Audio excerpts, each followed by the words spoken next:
이번에는 영화 어벤져스 이야기를 하겠습니다. 최근에 어벤져스 엔드게임이 개봉을 해서 폭발적인 인기를 끌고 있고요. 흥행 기록을 갈아치웠습니다.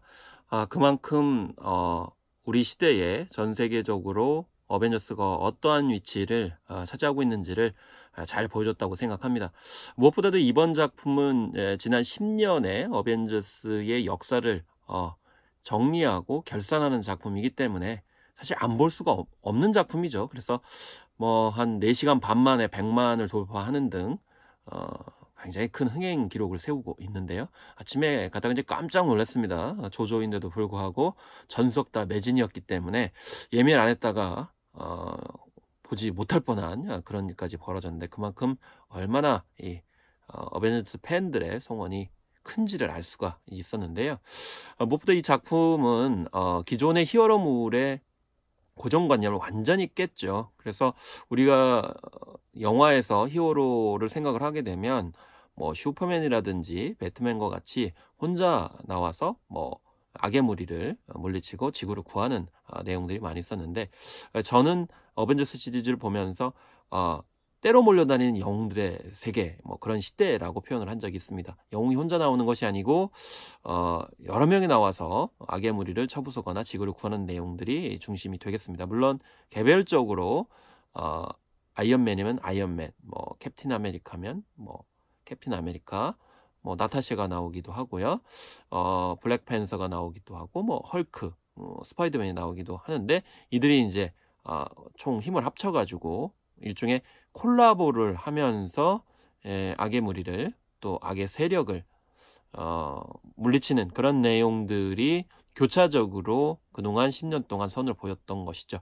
무엇보다도 1인자 리더십이 아니고 이제 2인자들이 어떤 협업을 통해 가지고 하는 어떤 리더십 유형들을 좀 보여주고 있다고 생각이 드는데, 여기서 2인자는 그냥 2등을 뜻하는 것이 아니고 겸손과 서번트의 정신을 가지고 있는 영웅들이 되겠습니다. 어쨌든 위키피디아 이래로 우리는 협업적인 그런 리더십, 그리고 그런 행동들이 세상을 변한다는 믿음들을 가지고 있고, 그것이 민주공화정의 원칙에 맞다라고 볼 수가 있겠는데요.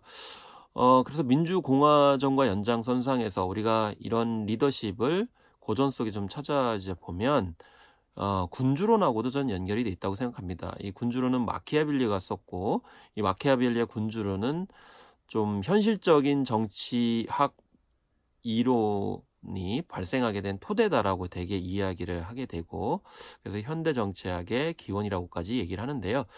어떻게 보면 이런 군주론에서 보여지는 리더십이 어벤져스는 좀 맞지 않다 이렇게 얘기할 수도 있을 것 같습니다. 왜냐하면 군주론에서는 선과 도덕, 윤리를 통해 가지고 통치라는 것이 아니고, 때로는 무자비한 그런 수단을 통해서 통치를 하라고까지 얘기를 하고 있고, 또 뭐 심지어는 상대방이 일어서지 못할 정도로 짓밟으라든지 뭐 권모술수까지도 뭐 해둔다는 식으로 얘기를 하거든요. 근데 여기에는 이제 원칙들이 몇 가지가 있습니다.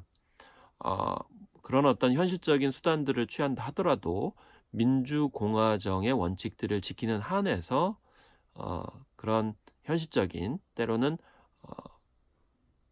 굉장히 부정적인 수단까지도 사용할 수 있어야 된다라고 얘기를 하는 거거든요. 그렇기 때문에 민주공화정의 원칙을 저버리면 안 됩니다. 민주공화정이라는 거는 결국에는 무엇보다도 이 사회 주체들, 구성원들을 모두 다 대변하는, 그들이 요구하고 바라는 것들을 반영해내는 그런 체제를 민주공화정이라고 얘기를 하는 것이거든요. 그래서 무엇보다도 이제 이 마키아벨리는 민중의 지지가 굉장히 중요하다고 일단 얘기하거든요. 그래서 귀족의 지지를 받고 군주가 된 자는 민중의 지지로 군주가 된 자보다 자신을 보존하는데 훨씬 더 큰 곤란을 겪게 될 것이다, 이렇게 언급하기도 하고 있고요.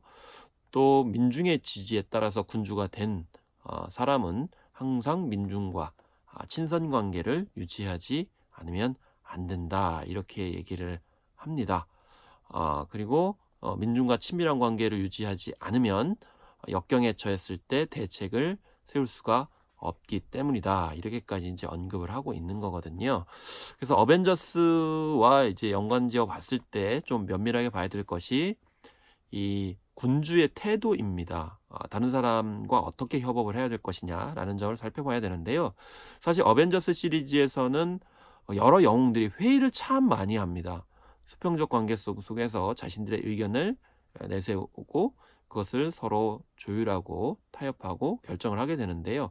이 대목은 마키아벨리의 군주론에 일정 정도 담겨 있는 것을 적용해 볼 수도 있습니다. 읽어보면요.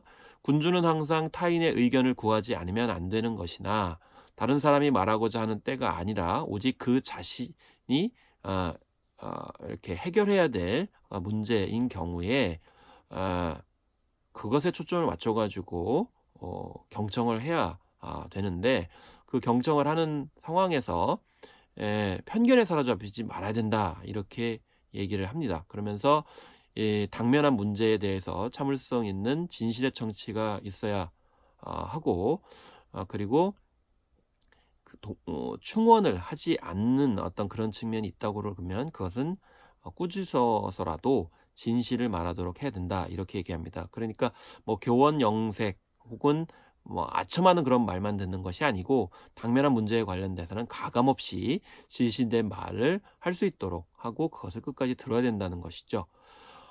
그리고 또 이런 대목이 있습니다. 어떤 군주가 총명하다는 평을 얻고 있는 경우도 그 자신의 능력 때문이 아니라 측근의 현명한 조언자 덕이라고 생각하는 이들이 있는데 이것은 확실히 오해이다라는 겁니다. 이것은 참모가 좋아야만이 뭐 올바른 결정을 내릴 수 있다라고 하는 지적, 이것에서 이제 오해의 소지가 있다라는 것을 지적하는 것인데요. 왜냐하면 현명하지 않은 군주는 다른 사람의 충언을 잘 받아들일 수 없다는 것이 틀려오는 법칙이고 통칙이라는 겁니다. 이건 이제 당연한 것이죠. 아무리 좋은 말을 해도 리더가 어떤 의사결정자가 잘 헤아리지 못한다 그러면 아무리 좋은 얘기를 해도 소용이 없다는 거죠. 다만 우연히 군주가 아주 사려 깊은 어떤 사람을 만나 그에게 전적으로 맡겨버리는 경우는 예외다. 물론 아주 이제 군주보다도 뛰어난 사람이 있을 수 있죠. 그래서 어벤져스에서도 항상 뭐 아이언맨을 비롯해서 캡틴 아메리카를 비롯해서 그런 리더급에 해당되는 그런 이들을 뛰어나가지고 조언하는 경우도 있고 서로 그런 역할을 하기도 하죠. 훌륭한 조언자들, 이런 자들을 받아들인 것, 이런 것들도 이제 중요하고요. 그렇지만 그것을 어떻게 조화시킬 것인가를 항상 고민해야 되고요. 그리고 이 사람들이 어떤 자기 이해관계에 따라 가지고 그런 것들을 흐트러뜨리려고 하는 것들을 리더가 항상 경계를 시켜야 된다 이렇게 얘기를 하고 있습니다. 그래서 우리가 어벤져스 시리즈를 통해서 이렇게 이 마키아벨리의 군주론을 통한 리더십을 살펴봤는데요. 어제 지난 10년 동안 어벤져스 통해서 다양한 캐릭터들이 등장을 했고 나름대로의 리더십을 보여줬습니다. 때론 혼자 보이기도 했었지만 교차적으로 어떤 집단적인 리더십들을 잘 보여줬고요. 이렇게 21세기의 다양한 욕구들과 다양한 리더십을 필요한 시대에 과연 어떤 리더의 역할 혹은 우리 시대의 그런 바람직한 조직 문화 혹은 통치 문화를 구현할 것인가를 영화 어벤져스 시리즈가 잘 보여줬기 때문에 이렇게 폭발적으로 인기를 끌었다라고 저는 생각을 합니다. 다만 현실 정치가, 현실 조직이 이런 것들을 잘 반영하지 못하고 있기 때문에 오히려 더 어벤져스 시리즈에 대해서 열광을 하고 있는 것은 아닌가라는 생각이 들어서 영화에서 주는 함의점들을 현실이 좀 더 빨리 따라갔으면 좋겠다는 생각이 들고요. 고전 마키아벨리의 군주론에서도 이런 함의점들을 이끌어내 볼 수 있었으면 더욱더 좋겠습니다.